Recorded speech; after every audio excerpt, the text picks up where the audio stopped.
Si Juliana Celeste Smith ay itinuturing na isang katang-isip na tauhan na nilikha para sa mga salin ng kwento ni Rizal. Ang kanyang karakter ay kumakatawan sa isang idealisadong bersyon ng pag-ibig at suporta para sa mga pambansang layunin ni Rizal. Si Jose Rizal ay naglalakad sa tabi ng lawa. Nakita siya ng isang magandang dilag, si Juliana Smith. Magandang umaga, Bini-Bini. Napakaganda naman ang iyong obra. Maraming salamat po. Ito ang aking paboritong tanawin. Ikaw po ba si Dr. Jose Rizal? Oo, ako nga. Natutuwa ako na makita ang iyong talento. Ano ang inspirasyon mo sa pagpinta? Ang inspirasyon ko sa pagpipinta ay ang kagandahan ng ating kapaligiran at ang pagmamahal ko sa ating bayan.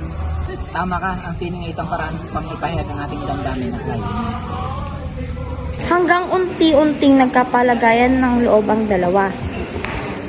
Nakatayo si Juliana sa hardin ng kanyang bahay. Dumating si Rizal na may dalang libro. Juliana! Game. Gusto ko sana ipakita sa ito bago kong naniniwala ko natin ang Sige Jose, ipakita mo sa akin. Sa ilalim ng araw, sa mga bundok ng ating bayan, ang mga pangarap na bumabalot sa hangin. Hawak-hawak ang mga pangarap, sabay-sabay natin itaguyod ang ating kalayaan at ang ating sarili. Napakaganda sa ng dito na puno ng pagmamahal sa ating bansa. Salamat, Juliana. Ang iyong suporta ay mahalaga sa akin. May pista sa bayan. Nakita si Rizal at Juliana na naglalakad sa paligid ng mga ilaw. Jose, nakakatuwa ang mga tao. Sobrang saya. Oo, ang ganitong mga okasyon ay nagbibigay buhay sa ating komunidad. Jose, sana lagi tayong ganito, masaya at sama-sama. Nagtagpo ang kanilang mga mata. Juliana, sa bawat araw na kasama kita, lalo akong napapalapit sa iyo. Ako rin, Jose. Ikaw ang aking kalakasan sa bawat araw na dumaraan. Si Rizal ay nakaupo sa tabi ng lawa. Dumating si Juliana na may dalang kape. Jose, nag-aalala ko sa'yo kung malalim ang iyong iniisip. Mga pangarap para sa ating bayan. Minsan, iniisip ko kung makakamit pa natin ito. Huwag kang mag-alala, Jose. Susuportahan kita sa lahat ng laban. Ikaw ang aking inspirasyon. Ikaw ang nagbibigay lakas para sa akin. Sana makasama pa kita sa inaarap. Si Rizal ay naghahanda na umalis patungong ibang bansa para sa kanyang misyon. Juliana, kailangan kong alis. Ngunit asahan lagi kitang iisip. Mag-iingat ka, Jose. Aalalahanin mo. Aalagaan ko ang mga simulan ko dito. Nangangako, Juliana. Balang araw, babalik ako para ipagpatuloy ang ating asintahan. Segunda katigbak, minahal ngunit di na dapat ang ikalawang babae sa buhay ni Rizal. Aking napapansin na parang madalas ang pagdalaw mo sa akin, aking kapatid. Dahil sa iyo, nais kong alamin ang iyong kalagayan. Hindi naniniwala ang kanyang kapatid sa kanyang sinabi. Nagpatuloy pa ito sa panunukso kay Rizal. Huwag mo nang ikaila. Alam ko may pagtingin ka kay Segunda. Ako'y humahanga sa kanyang kagandahan. Isang araw, nang magkitang muli ang dalawa, ay binigyan siya ni Segunda ng isang artipisyal na puting rosas. Napaisip si Rizal dahil ang pagkakaintindi nito sa puting rosas ay simbolo ng pagmamahalang walang pag-asa. Gusto kong malaman kung tunang ba ikaw ay nakatadhana para sa iba upang ikasal. Oo. Ako'y naitakda na ipakasal para kay Manuel Luz. Tila ako'y nabuhusan ng malamig na tubig sa iyong sinampit. Ako'y magpapaalam na sa iyo, Segunda. At ako'y uuwi upang doon magdiriwang ng bagong taon. Doon din ako, Ginoo. Ako'y uuwi muna ng lipa. Marahil ito na ang ating huling pagtitipon. Labis akong natuwa nang makita ka, ngunit labis din ako nalungkot na inyong papaalam. Marahil ito ang kapalit ng panandaliang ligayan. Ang pagmamahal ay laging may hatid na kalungkutan. Magkikita tayong muli, aabangan ko ang sasakyan mong Corwali sa iyong bangko.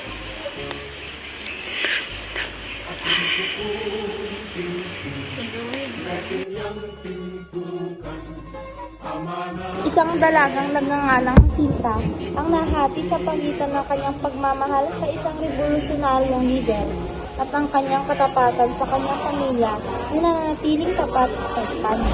Asinta, anak ko, tila ako'y nag-alala. May problema ba? Ama, iniisip ko si Rizal. Ang kanyang mga salita ay tumatabi sa aking isipan. Ang kanyang pangitahi sa ating bansa. Si Rizal ay mapanganib na tao at isang traidor ng corona. Huwag kang makinig sa kanya. Pero ama, nagsasalita siya tungkol sa kalayaan, sa pagkapantay-pantay, sa kinabukasan ng kung saan hinihitignan ang mga mamamayan bilang pangalawang klase lamang. Ang Pilipinas ay isang kolonya ng Espanya at tayo ay tapat sa pagsanang hari. Huwag mong kalimutan yun. Pero ama, paano kung may paraan ka? Paano kung pwede pa tayo maging malaya? Wala nang ibang paraan. Ang Espanya ay malakas at tayo ay mahina.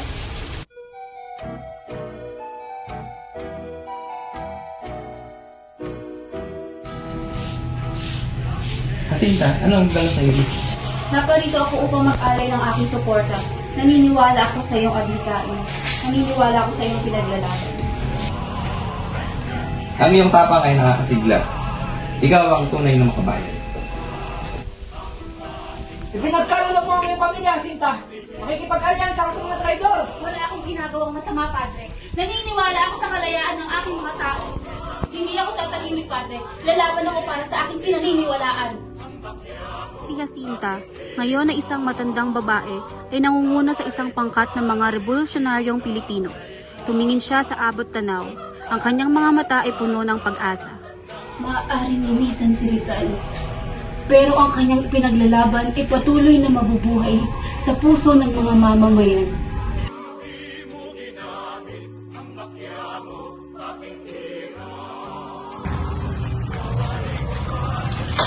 Oh, pasensya na. Ayos ka lang ba? Ayos lang, binibili. Ako ang may kasalanan. Dapat mas maingat pa ako sa aking nilalakaran. Mukhang masipag kang mag-aral ah. Ano yung binabasa mo? Mga tala lamang sa aking mga pag-aaral sa medisina. Kapala si Jose Elsa. Leonor Valenzuela ay kinagagalak kitang makilala, Jose. Leonor Valenzuela, kinagagalak din kitang kilala. Nag-aaral ka ba dito? Oo, nag-aaral ako bilang isang guro. Yun ay kamangha-mangha. Isa itong marangal na profesyon. Okay. Nasisiyahan ka ba? Oo, mahirap. Pero nasisiyahan kasi ako sa paghubog ng kaisipan ng mga kabataan. Alam mo, nasisiyahan ako na nagkabanggaan tayo.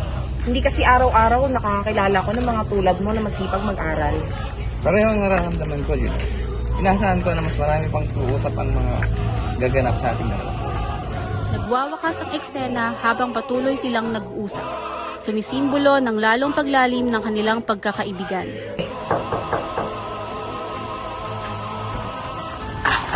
Oh, Jose, masaya akong makita ka. Pasok, pasok.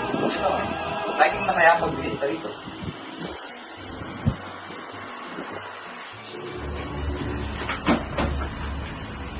Kamusta ang iyong pag-aaral? Balita ko ay abala ka sa pag-aaral sa medisina. Ito, natutupad. Ikaw, kumusta ang pagtuturo mo bilang guro? Maayos naman. Mahirap, pero talagang tutupad.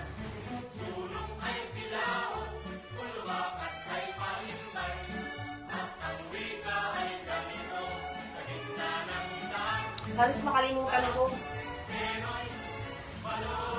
Naiwan mo ito nung huling bumisita ka. Wow, maraming salamat. Tagal mo kang nahanap ito. Mahalaga ito sa aking panahon. Batid ko na lagi kang abala sa iyong pag-aaral. Pero aaminin ko, ang oras na kasama ka ay isang magandang pahinga. Para sa lahat. Si Leonora Valenzuela ay nakaupo sa kanyang bintana, nakatingin sa tahimik na kalye. Narinig niya ang mahinang katok sa pinto.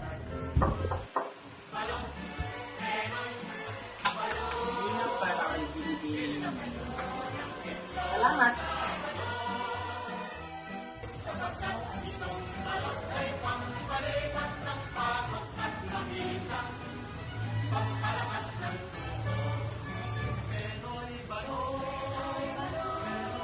Oh, Jose.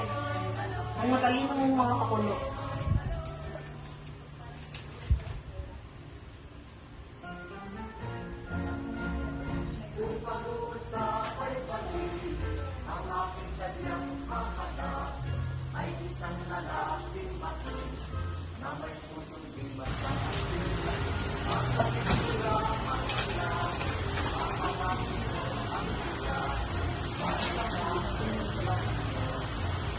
Mahal ko, Jose. Ang iyong mga salita ay nagbibigay liwanag sa aking mga araw. Inaasam ko ang panahon na makakapag-usap tayo ay malaya nang walang pangangailangan ng mga sikreto. Nagmamahal, Leonor.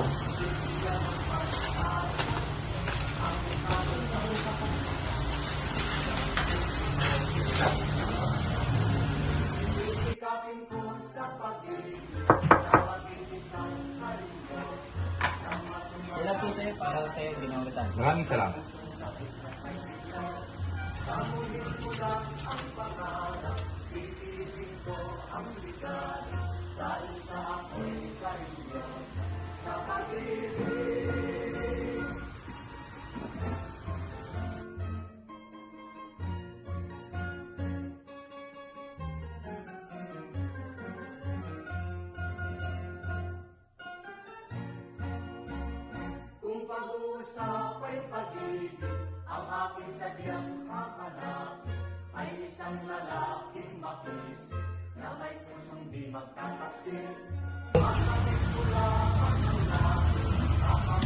Minamahal kong Leonor. Ang iyong mga salita ay malalim na tumama sa aking puso. Hanggang muli tayong magkita, hayaan ang mga liham na ito ay maging ating ugnayan. Ang ating lihim na koneksyon na magdudugtong sa distansya sa ating pagitan.